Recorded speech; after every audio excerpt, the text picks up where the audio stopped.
দেখছেন প্রাণ juice presents প্রবাস কণ্ঠ প্রাইম নিউজ। মালয়েশিয়ায় যেতে না পারা কর্মীদের সরকারি ব্যবস্থাপনায় বয়েসেলের মাধ্যমে পাঠানো হবে বলে জানিয়েছেন প্রধান উপদেষ্টার আন্তর্জাতিক বিষয়ক বিশেষ দূত লুৎফে সিদ্দিকী।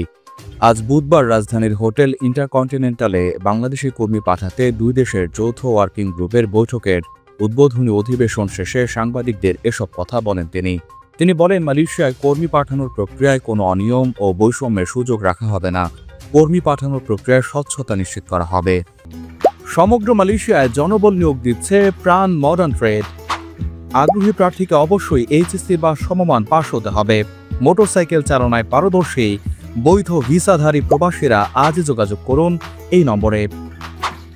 প্রথম ধাপে গেল বছর শ্রমবাজারটি বন্ধ হওয়ার কারণে সব প্রক্রিয়া শেষ করেও যেতে না পারাদের প্রায় ৮,০০০ কর্মী যাবেন। তিনি আরও বলেন, বাংলাদেশে অধিক সংখ্যক রিক্রুটিং এজেন্সি থাকায় মালয়েশিয়া সরকার সীমিত রিক্রুটিং এজেন্সির মাধ্যমে কর্মী নিতে আগ্রহী।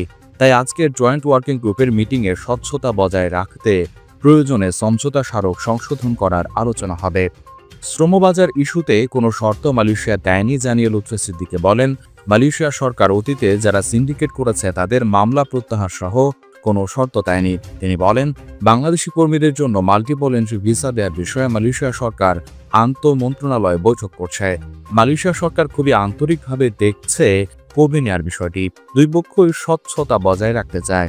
বৈঠকে মালয়েশিয়ার 7 সদস্যের প্রতিনিধি দলের নেতৃত্ব দিচ্ছে দেশটির মানব সম্পদ মন্ত্রণালয়ের ডেপুটি সেক্রেটারি জেনারেল ডক্টর ম শাহরিন বিন ওমর। প্রবাস কণ্ঠ নিউজ ডেস্ক।